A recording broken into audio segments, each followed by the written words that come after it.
Good morning, this is Wayne Blau with another Smart Profit Maximizer moment. Today we're going to talk about the PPP loans, but not really.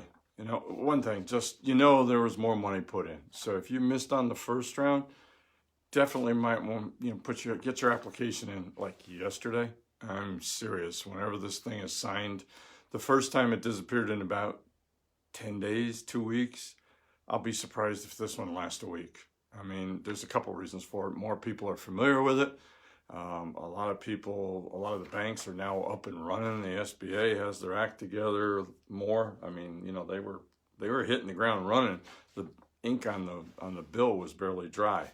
But what I'm seeing is for a few of my clients, there's another little thing hidden in the CARES Act, the COVID-19 Relief Act that created the PPP programs, the Payroll Protection Plan programs, that might be better. For two reasons. One, if you're not getting that big of a loan, you just don't qualify for that much. There's really kind of three reasons. You don't qualify for very much, you didn't get the loan, or three, you're kind of brand new, so you don't really have a history. There's a lot of people starting businesses every month, and some of them, there was one in the news yesterday, basically had the bad luck of starting their business 2 weeks before they were forced to shut down. They might survive. I mean, new businesses come in with a little bit of money because if they're smart, they expect it to take a while. So I'm going to talk tomorrow probably on the PPP repayment, because that's going to be, and forgiveness, okay? Because that's going to be important. But we're going to talk today about what to do if you don't get it. There's something hidden in the bill called the Employee Retention Credit, all right? And this can be equal to 50% of your wages up to $10,000 for the time period between March 12th and January 1st. Think about it. If you got 5 employees that at least get paid $10,000, that's 5 times 5,000. 10,000 times 50% is 5,000. 5,000 times 5 is $25,000. I've got a lot of people that came in lower than that for the PPP. So we definitely looked at this to see if it works. Plus, there's some things you can do. All right, you can, add your spouse. You can finally pay yourself. A lot of business owners don't pay themselves in a way where you actually pay yourself and make money. Put your kids on the payroll as long as they're working. Now, this is under the assumption that all these people work. Okay, in your business, and truthfully, family businesses has a way of sucking in everybody in the family, one way or another. Okay, so be willing to do that. So, what is the Employee Retention Credit, and how do I qualify? Well, it was designed to basically offset your payroll taxes and possibly get you some cash.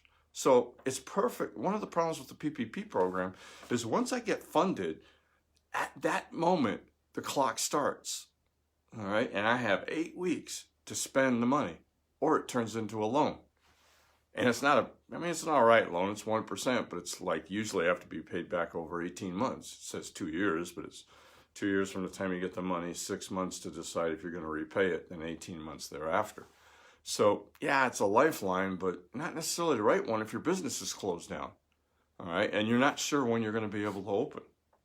This one might be better, the Employee Retention Credit. I'm using it on a couple of small family-owned restaurants and a coffee shop, and it's working much better for them. So let's talk about what this is. It starts with wages already paid from March 12th all the way through the end of the year, end of 2020. Now, nice thing about this is you can actually get cash back. Okay, let's say I reopen my business in June, let's say in May, hopefully we don't go past that, all right? And we'll go into what the qualifications are. So I reopen my business in May, and in my first pay period, I have $2,000 that I did $8,000 in wages, and I got $2,000 in payroll taxes. That includes the Social Security and Medicare for the employer, Social Security and Medicare for the employee, and the withholding from the employee. Cool thing about this is I do the calculation, I take 50% of the $8,000 in wages, I have $4,000 credit right then. I can file a Form 7200 that day, all right, reduce the amount of payroll taxes I would have to pay, because normally I'd have to pay using the EFTPS system, electronic filing, I forget what it is, taxpayer system, forget what the heck, electronic filing payment tax, whatever. I never remember what it is. I have to look it up. Anyways, the EFTPS system, I would normally have to pay that no later than a month later, but usually if I have a big enough payroll, I'm looking at right like the next week, you know. So I don't have, not only do I not have to pay that, but I can file Form 7200, which is a new form, and request a refund for the excess of the credit over the taxes due. So in my example, let's say, to keep it simple, I have $8,000 in wages that qualify for this because it's the first $8,000 for nobody's hit $10,000 yet. So I have a $4,000 credit. Let's say all my taxes add up to $1,500 to make the math so it's not exactly even. I get to forgive the $1,500. I don't have to pay it, and I can file 7200, Form 7200, fax it to the IRS, and get a refund for the $2,500. All right, and I can do that every pay period. Now, the 941 is going to have to be adjusted. Whoever does your payroll, you're going to have to get with them, make sure they understand what's going on. I'm finding QuickBooks has started to adjust it. You got more and more the payroll firms know about this, and they're starting to adjust this. So how do I qualify? Well, I need a significant decline in gross. I need one or two things to happen. First one is easy. For whatever reason, a full or partial suspension of their trade or business during any calendar quarter because of government orders limiting commerce, travel, or group meetings due to COVID-19. So if I have a restaurant or a retail location like in El Paso, starting tomorrow they can do curbside. I don't know how the hell that works for a shoe store or, some of these knick-knack stores. Especially the smaller mom and pop, they may not have a website. I really never understood why they were shut when I could go into Target and Walmart and buy everything. Okay, if I can go in there where there's a lot more people, why can't I go into a small store where there might be a handful of people at most? So logic hasn't played a large part into why people closed. But if I were closed down, I qualify for this credit. But there's a second one, even if you were not closed down, because as I said, when this first started, they started shutting people down like a month ago. Even when we reopen, we're going to be in a period of recession. Minimum 6 to 9 months. I'm guessing closer to 18 before we start back where we were. All right. We're going to come back. We always do. Okay. But we're going to have a serious, even when we open, people are going to be more careful about going to places. So the second way is if you have a significant decline in gross receipts. This starts on the first day of the first calendar quarter of 2020. If your gross receipts drop by more than 50%, versus the same quarter in 2019. Now, one problem I have, I don't know how the heck to apply this to somebody who's new. So if you didn't get shut down, you don't have something to compare. I'm going to have to wait for regulations. I don't know what that's going to do. And remember, this is brand new, so the IRS hasn't spoken yet. Whenever I run into one of these where they just barely opened, I've been trying to get them the PPP loan because it's just easier. But if I run into one of these, I'll have to do the research, and hopefully I can find some guidance, okay? The significant decline ends on the first day of the first calendar quarter following the quarter in which gross receipts are more than 80% of the gross receipts from the prior year. So I'm closed down in the second quarter. I started in the first quarter. I'm closed down in the second quarter. In the third quarter, so my gross receipts, I reopened, let's say in May. So I got April, May, and June, and people are slow coming back. My gross receipts come. I don't have to worry about that because I was closed down for part of it. I get into the third quarter, July, August, September, and my gross receipts come in at around 60%. Well, I'm still not at 80%. But so I qualify for that quarter. And even though the fourth quarter, I get back to 80 or 90%, I qualify for all those quarters too. So most people are going to qualify for the rest of the year. Another example, though, I do a quick comeback. All right, I have a very loyal following. I'm closed until mid-April, let's say.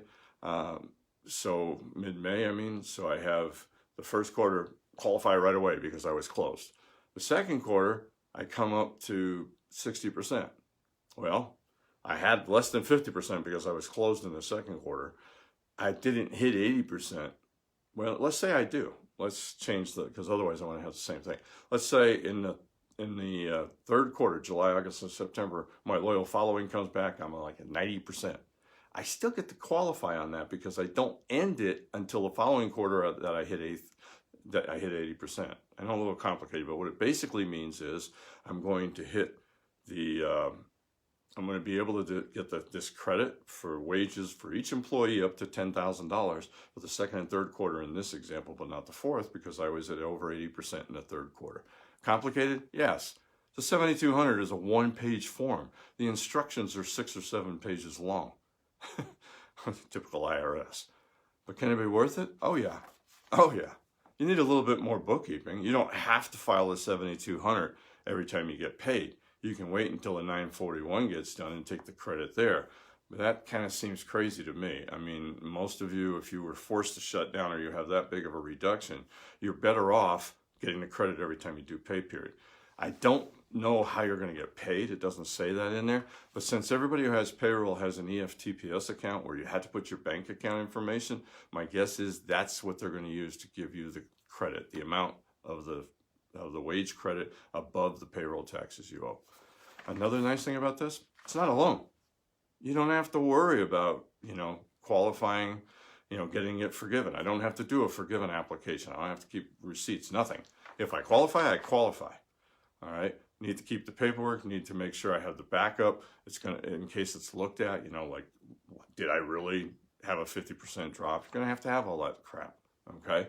But it's free money. I mean, if I got a company with 10 employees, which I have one, all right, which is looking at, just about all of them, let's just say all of them do, that's $100,000. 10,000 times 10 employees, $100,000 times 50% is $50,000 free. Free. Now, is it taxable? I don't know that yet. I don't think it is. I didn't really see that it is. Most of the stuff coming out of here isn't, except for the payroll, employer's payroll tax per portion. You won't get to deduct that because you didn't have to pay it.